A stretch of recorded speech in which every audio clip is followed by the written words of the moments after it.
with the government and with buyers.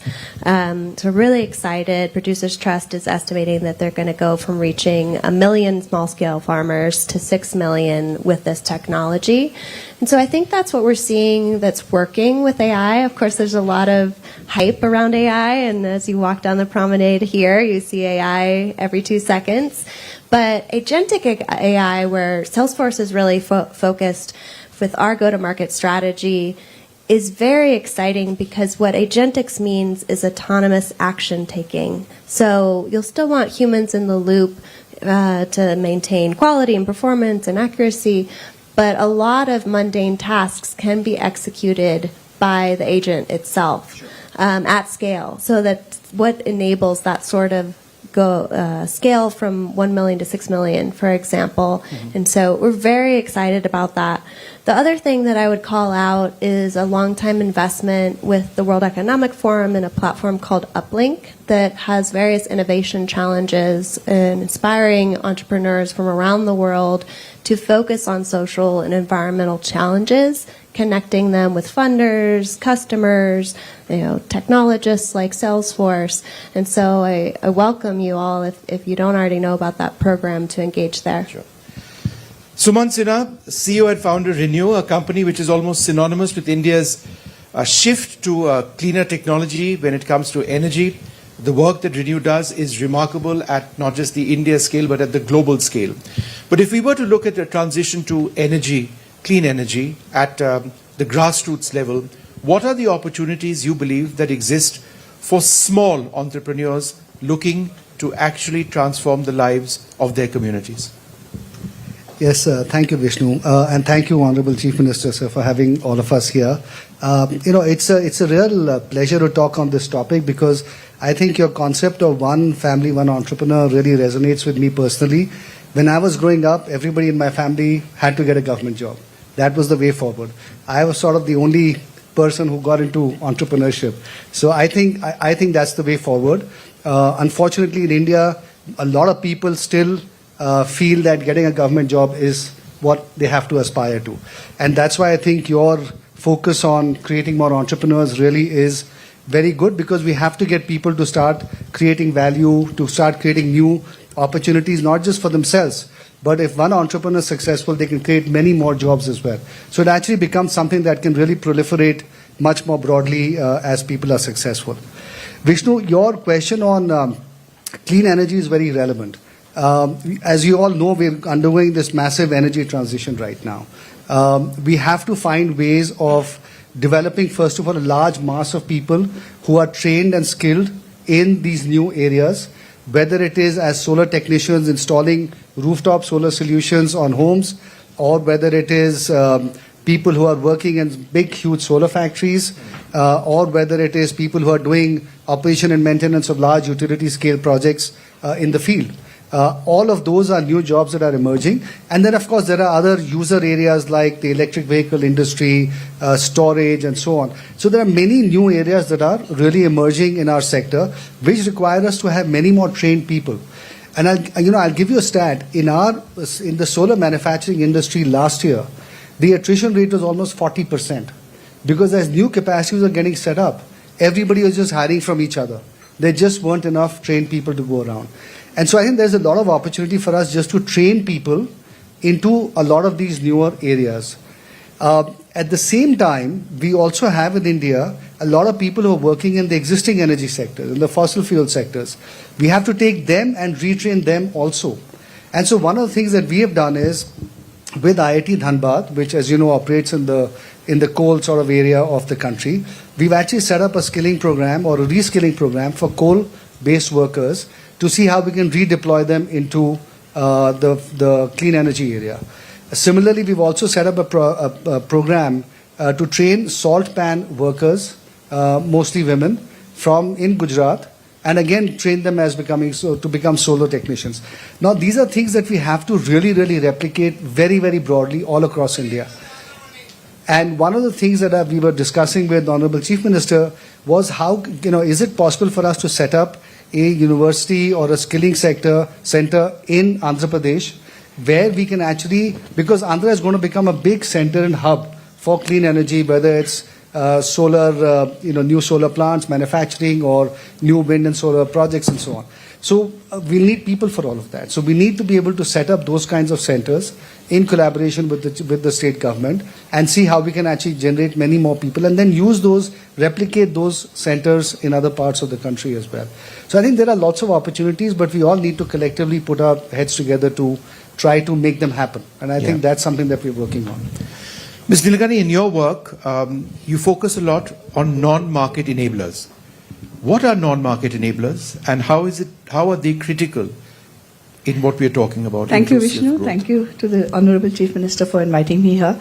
Yeah, my whole theory is that markets and the state, all the people who come from the markets and the state come from society, the Samaj.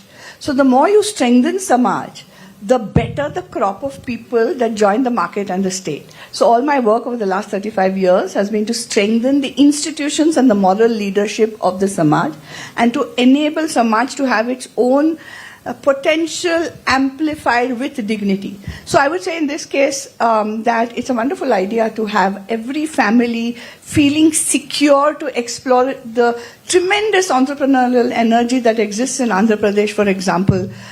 So to me, this is a real opportunity to strengthen Samaj through this program also. Because when you have a strong Samaj, sir, what the Sarkar needs to do then is to just unleash that entrepreneurial energy which exists by reducing unnecessary risk. Our people are ready to take risks. They have huge risk appetite, especially our poor people. But they have to take unnecessary risk because there's not safety. For example, for women, there's a social distance between her and the state. So how do you enable safety, public infrastructure, so that she can be the real entrepreneur that she wants to be? To me, there's huge opportunity in another way. You have 1,500 kilometers of coastline. You have forests. You have the Deccan Plateau. There is huge opportunity, maybe especially for women, I hope, to become environmental stewards while improving their economic livelihoods. And I think these are the new opportunities that are going to come because the ecology is at the absolute base of the economy, and the more we can enrich and sustain our ecology, the more opportunities, especially for grassroots entrepreneurs, to be able to find new pathways, especially enabled by technology. As you know, at XF Foundation, some of our teams are working on, for example, through the digital public infrastructure, enhancing it with skills, through ONDC, Open Networks for Digital Commerce, enabling entrepreneurs to discover opportunities. We have a new thing called Blue Dot. You know, like the blue dot on where you are locating, say, an Uber driver. So that idea transformed for one family, one entrepreneur will look like this, that a woman with a skill or any entrepreneur with a skill or a product has to be found. And so he or she becomes a blue dot on a platform and is able to advertise, I am here. You can find me, and this is what I can offer you. So we have started some work on this. In addition, with the Chief Minister's office, our teams are also working on personal tutoring at a high level with IIT Madras, because you need a different kind of skill set, and maybe, I don't know, Nigel will talk to what's happening in AI. What is the future of jobs? What is the future of entrepreneurship? It's going to be uncertain. We need to teach our young people to learn how to learn. To learn how to develop new skills as the complex world changes. That's what we are trying to do, sir, with your government. I hope it will happen soon. But these were some of the ideas. Continuous lifelong training, because the world is changing too fast and the future of jobs and entrepreneurship is changing. We have to let people change with that. Continuous thinking through our natural capital and how we can use that to create economic livelihoods, and looking at women, especially women, how can we reduce the distance between the woman, the state and the market. Thank you. I love the blue dot and your mention of it, because it reminds me about the red dot on our NDTV logo. Yeah. The red dot, which we've had forever, is a bindi, and it symbolizes empowerment, which has been the core of. It's essentially the same as what you are talking about. Mr. Andrea, it's all very well to talk about grassroots level growth, but there has to be an ecosystem that exists alongside infrastructure development, structural architecture, supply chains, access to markets. So the ideas we have are great, but if I was to be a cynic, I would say that, how does one actually get this done? Who's going to pay for it? What are the supply chains that are required? So in as much as we have ideas, what about the back-end architecture? Yeah, thank you. And Honorable Chief Minister, thank you very much, both for inviting us here, but also for the vision you're sharing. I'm very excited by this idea because as I was sharing this idea with my colleagues around the world, they got excited too, and they said, look, if this works, it's a model not just for other Indian states, it's a model for the world, right? So I think it's excellent, and let's talk about what could go wrong. So what I wanted to share was, I'll be a bit provocative. The word entrepreneurship can lead people to think about risk-taking, can conjure up images of Silicon Valley. But really what I think we are talking about here is how do we create enabled financial independence, enabled entrepreneurship. And I think it's extremely important. I'll give you an example. So I was born and brought up in India, then I moved to Singapore, and then I live in Sydney right now. And if I look at the way in which the Singaporean government has approached innovation versus the way in which the Sydney government, Australian government's approached innovation, the Australian government said, we have $1 billion. Does anybody have a good idea? What the Singaporean government said was, we have these 5 problems. I have $1 billion to spend on them. Does anybody have solutions for these problems? See, now this is a very important distinction. It is how do we build a system from demand side rather than supply side. Yes, we all want to train the people. We want to lower the barriers for setting up a company. All of that is absolutely right. But the last thing you want to do is create overcapacity at that scale. The last thing you want to do is have people build stuff where they can't find customers. So I would almost say that the opportunity for Andhra Pradesh is to say, which opportunity sets do we want to create value systems around, and how are we going to enable those value systems in the form of shared manufacturing facilities, distribution platforms, anchor clients, pre-approved credit lines for this type of business. I'll just end with one other example. So everybody knows Grameen and how successful it's been. Most people don't know it's not been successful in every market.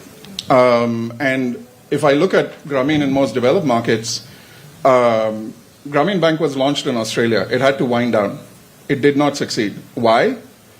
Because in developed markets, people know I need to get a goat, I need to get a cow, and then once I get a goat or cow, I join a cooperative and I know how so their business model is clear to them. In Australia, they were giving funding without a clear business model. People didn't know what to do with it. So again, if you start demand back and you start saying these are the opportunities that we want to own and create the systems that people can then step into, I think that's a far more powerful way to what we're calling one family, one entrepreneur, what I'm reading as one family, every family financial independence. And I think it's a really powerful idea and one which can be a role model for the world. Mr. Naidu, how will you implement all of these ideas, assuming you accept all of them? First of all, I'm requesting all of them be partners with us. That is first step. So that continuous dialogue, their strengths, their organizational skills, everything we can imbibe here. As a matter of fact, as you rightly mentioned, different views you expressed. Long back around 1995, when I started IT, our madam is aware, Infosys, all these things. Nilkani has given a big gift for India, that is Aadhaar, UAID. That is the biggest contribution from him. That is a game changer even today. At the time I promoted IT, there is no clue. All over the world I went. Finally, I brought IT companies. I started engineering colleges. Then I promoted step by step ecosystem. Ultimately, they migrated from Andhra Pradesh to different countries. Now 195 countries, every country there are Telugu community. How many years? Only 25 years. What is the per capita income? Highest per capita income in any country. America, if you go, highest per capita income, only these people. Even Ireland, even Netherlands, even Germany, Japan, everywhere they have spreaded now. At that time, I used to do one more experiment. I used to take entrepreneurs and prospective entrepreneurs, not with my cost. I used to take everybody along with me, one get together, local entrepreneurs of that place, my entrepreneurs. Then I used to give my presentation, this is my vision, all these things. Then I used to network our entrepreneurs with other entrepreneurs. That is where inspiration. Over a period of time, all entrepreneurs of Andhra Pradesh has become very strong entrepreneurs. Talking each other, sometimes technology or otherwise knowing each other, collaborating, so many things happen. That is where second generation entrepreneurs are very strong from Andhra Pradesh, Telugu states, not other states. As he rightly mentioned, Sinha, somebody has to take lead. Then only it will be tested, you are successful or failure. You are not taking any risk. How can you be successful? Now that is where India is moving very fast now. I wanted to go for inclusive society. Growth story should be inclusive. Financial independence you call, or otherwise one family, one entrepreneur. Just now I asked our IBM and everybody to train AI. They are having a plan of 5 million. I am asking them to train 1 million plus in Andhra Pradesh. Mega scale. Here I request you one thing, all of you. Industry, service, agriculture, everything is going on. But value addition is missing. Product perfection is missing. How to bring all these activities in structured way, organized way, that is MSME, one family, one entrepreneur. No, in fact, sir, that sort of moves right into my next question. Value addition is missing. How do we define value addition? In fact, Sonia, that was my next question for you, because how does Salesforce measure and define metrics which actually look at business resilience and long-term viability? What's working and what's not? How do you do that? Yeah, thank you. Well, the first thing that comes to mind is a journey we've been on for a long time. Our philanthropy has been focused on education, and this conversation is really resonating with me because over the last 2 years, we've been thinking about reskilling and upskilling and how do we have to transform our own workforce at Salesforce, but how do we help others do that? And so this idea of AI fluency, and if you Google Salesforce AI fluency, we just put out some thought leadership around what does that look like. And so I think that helps to kind of define some of the metrics of, how do you know when you've arrived? And I very much agree with my colleagues. It's a lifelong learning journey. The other thing that comes to mind is true kind of classic definition of environmental sustainability. So for us, when we think about things like regenerative agriculture, or decarbonization, or clean energy transition, we do a significant amount of tracking on our own software of carbon emissions, clean energy produced, additional clean energy to the grid, fresh water conserved or regenerated. So I think the good news is most tech companies are becoming much more sophisticated, and so are our investors, maybe most importantly, and our customers, in thinking about not only what are you delivering us from a technological outcomes perspective, but who's the company behind that and what are your practices, and really choosing to partner with companies and enterprises that are investing across the whole value chain, from sustainability, inclusive growth, human rights. So we're pleased to be on that journey, and I'm so excited to see some of the largest companies in the world, folks who are here like Amazon, Google, Microsoft, etc. Some of our hyperscalers that we're so heavily reliant on Sure. for this digital age. Sumanth, how does one become an entrepreneur in the clean energy space? Look, I think to talk about what Nigel was talking about, the demand side clearly is there. So I think that is one thing that is established. I think beyond that, it's a matter of taking risk. Having I think one basic precondition for being an entrepreneur is you need to have a level of education. You need to be able to understand what's happening around you. You need to be able to sense, what are the opportunity sets around you. You need to be able to go and talk to people to raise financing and so on. So for all of that, I think education is a basic prerequisite. So I think along with the One Family, One Entrepreneur program, clearly the whole thrust on education really needs to be strengthened to the extent it isn't already there. But certainly that is an area that needs to be looked at. I think the other important thing is, risk-taking in India so far has not really been a very positive thing. Everybody has been very risk-averse in general, certainly in northern India, where I grew up, perhaps not so much in Andhra. But risk-taking is something that we need to encourage. We need to make examples of people who've tried again and been successful to prove the fact that taking risk and not succeeding there's nothing wrong with that, right? So take the stigma away from being an entrepreneur and not being successful, because not everybody is successful. The reality is that a lot of entrepreneurs do not end up being successful. So I think the basic prerequisites of being an entrepreneur need to be fostered. Financing also, as I said, needs to be there. And then clean energy or any other sector for that matter, I think it doesn't matter. As long as you can sense what the opportunity is and are willing to take the risk of jumping out and taking advantage of it. I think that's the fundamental fact. Ms. Nilagani, when we speak about women's empowerment, it sometimes happens independent of where the power center lies in a deeply patriarchal society that we sort of live in.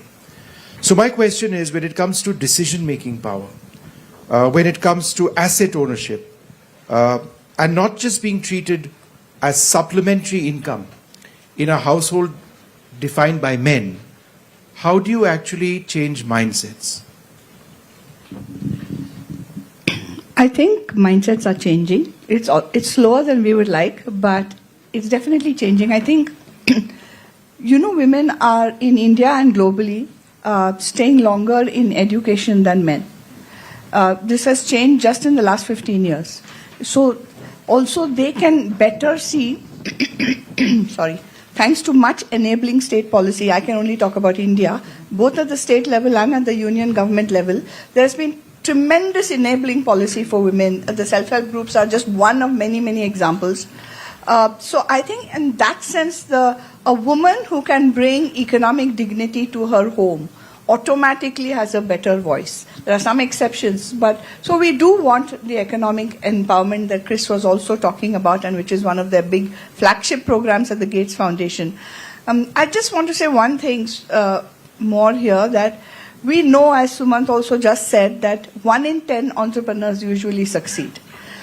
We don't want with this program to set up 9 to fail without some kind of safety net. In the West, the free markets, they talk about free markets, but they have tremendous safety nets for their entrepreneurs. How can you imagine? So if I'm a young entrepreneur, say coming into the renewable energy sector, and I want to bring money into the family, I want dignity, I may fail the first time.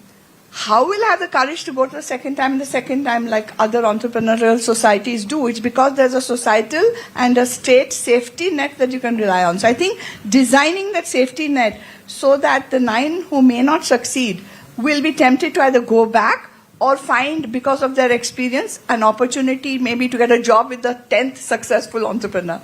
because you need to see that upward mobility pathway, whether it's a woman or a man. So just a small caution on this, that in addition to one family, one entrepreneur, we need to define the safety nets so that, yes, there is risk appetite, but you don't have to take unnecessary risk, which will completely drop you off the deep end. Yeah.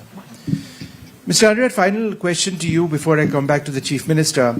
Regulatory frameworks also need to move to ensure that what we are talking about is a real enabler. And I'll give you a small example. I have a very, very small little business of my own, which my wife and I run in our part-time. It's in one of our hill states. And then we've come across regulation in that hill state which says that if you aren't a resident of that hill state, then you can't have this particular type of business. Despite the fact that I actually employ 2 or 3 people. And that really hurts. A small-time business person like me, I mean, it's not my primary job. But therefore, the question to you, I think, is important, that frameworks need to be the ultimate enablers.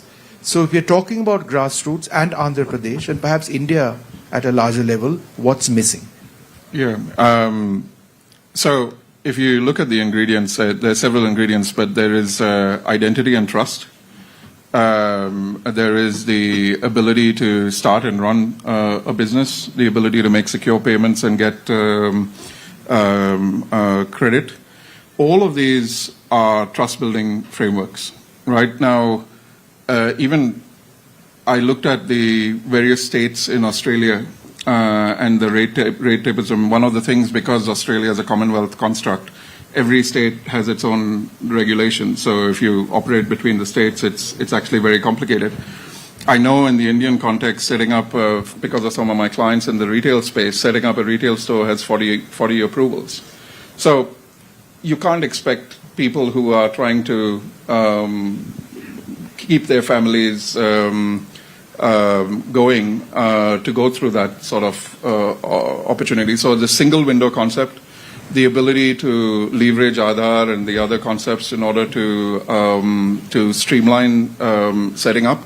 I think the way it's been characterized is people treat these small businesses as they're not just large businesses, but just at a smaller size. Sure. They can't handle that level of complexity, right? So we almost need to have contextual-based risk policies, right, which basically recognize what could go wrong if something happens here, and maybe we don't need to put all of that in place. So the policy structures are absolutely important. I would say at both ends of the business, I would call out, one, at the start of the business, and two, the safe harbor clauses and the sandboxes that we create for failure.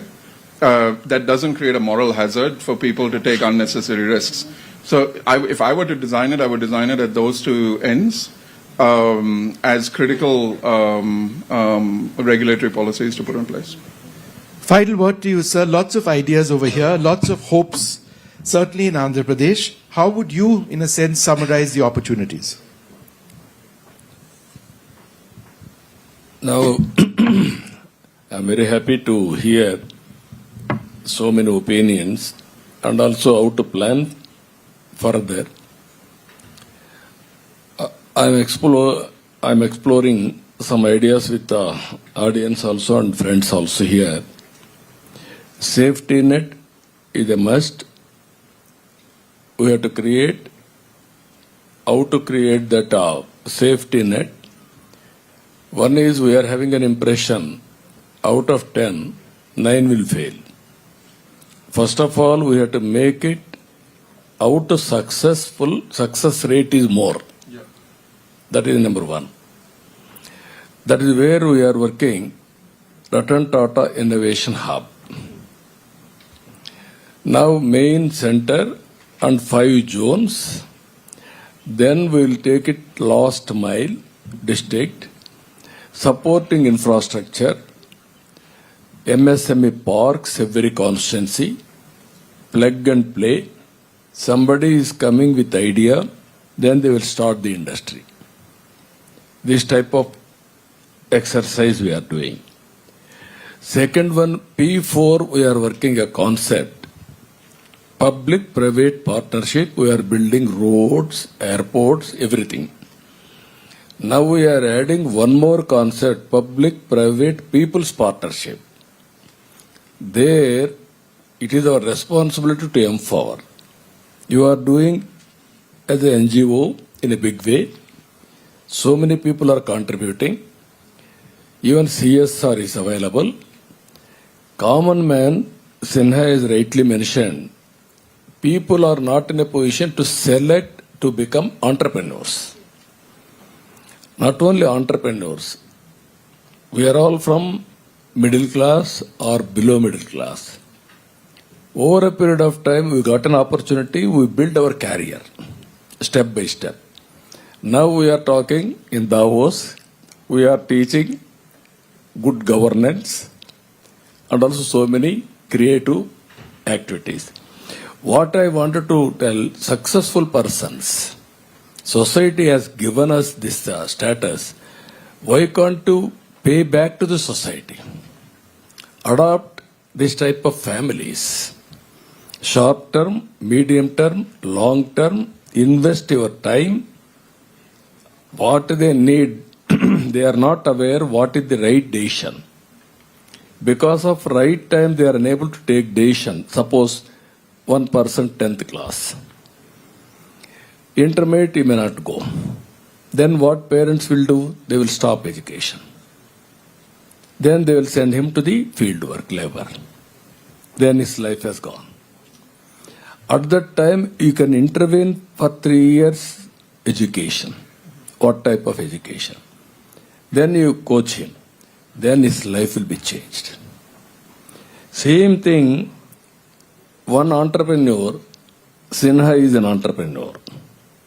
Why can't he develop 100 or 200 MSMEs?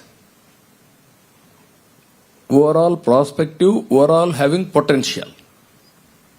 That is, once if you do, then they will compete with Sinha over a period of time.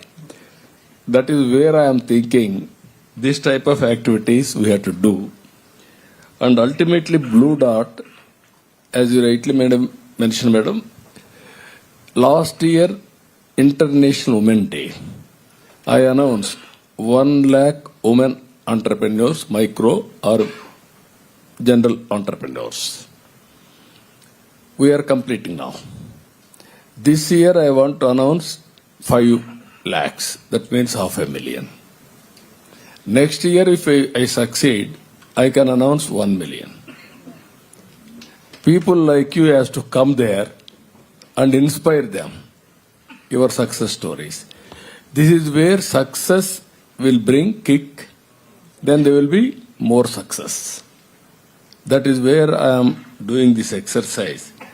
I am very happy all of you has given. Even on the floor, you are having any doubts, you can ask, or you can give some ideas. We will adopt it, we will take to the logical. Why don't you speak a bit loudly? And Mike. Yeah, thank you very much, Honorable Chief Minister here. And I am really like the concept of family and one entrepreneur, and it's connecting to my personal life, where I started my career in 1998, and I was very much impressed about your initiations. And I started with 2,000 rupees salary, and when I was 18 years. So now I'm becoming an entrepreneur and given opportunity for almost 150 people. And we are working across the globe, and US and Europe and the UAE market, working with a smart government initiative. What I'm seeing is like the kind of initiatives you are taking now, it's really putting the foundation for the next 10 years. And I want to see even from the AP government or AP, like next generation Google, next generation Microsoft, or even so big what's your companies. question, specifically, your question? Yeah, my question is, we need, even the entrepreneurs are there, but succeeding that entrepreneurs is also very important, and also scaling that into a global market where it can give an opportunity to becoming a next generation organizations actually. So we need government support and also the organizations in industry Okay, and economic. I think I get what you're saying. Would you like to briefly answer that question? The backing of the government to Yeah, yeah. ensure there is success. No, this is not only backing, we are taking ownership, mentoring, encouraging, nurturing, bringing that ecosystem, everything we'll do. One example I'm giving you. We are having 40 lakh Telugu community migrated from Andhra Pradesh to different countries. Now I am asking, wife and husband are employees. One has to start business. If you succeed, other will join. That is how we are promoting outside also this type of entrepreneurs. As you rightly mentioned, this is the exercise I am doing. Brand, how to promote. Every small brand may not have valid. How to bring common brand for all these people. Dakara women, common brand, common marketing, Absolutely. product perfection. So that I can make it then easily to market, networking, global markets. And also brand is very strong. Then automatically I can put it all channels. Absolutely. Retail channels. Okay, everything. could you just pass the mic over here to this gentleman if you don't mind? Thank you so much. Just ask a question, please. Yes. Because I will be just reading Short the question. time. Honorable Chief Minister and all the dignitaries, good afternoon and welcome to Davos 2026. Myself, I'm Imtiaz Khalsaka, an Indian born. I'm an entrepreneur in Dubai and this is our company 50 years. We have been operating in UAE, Dubai. I will come back to the question because it's related to the foreign Go ahead with the investment. question, sir. Yeah. The question is here, we are running a company in Dubai with more than 5,000 employees and we have a global partners around 250 countries across the globe. Being a foreign investor, I would like to know how Andhra Pradesh can help a foreign investor to have a one-shop window like I'm getting and enjoying in Dubai. Same thing we are working, speed of doing business, earlier ease of doing business.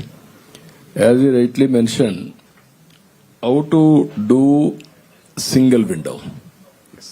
Aadhaar authentication. You need not go to any office. You will get all permissions automatically.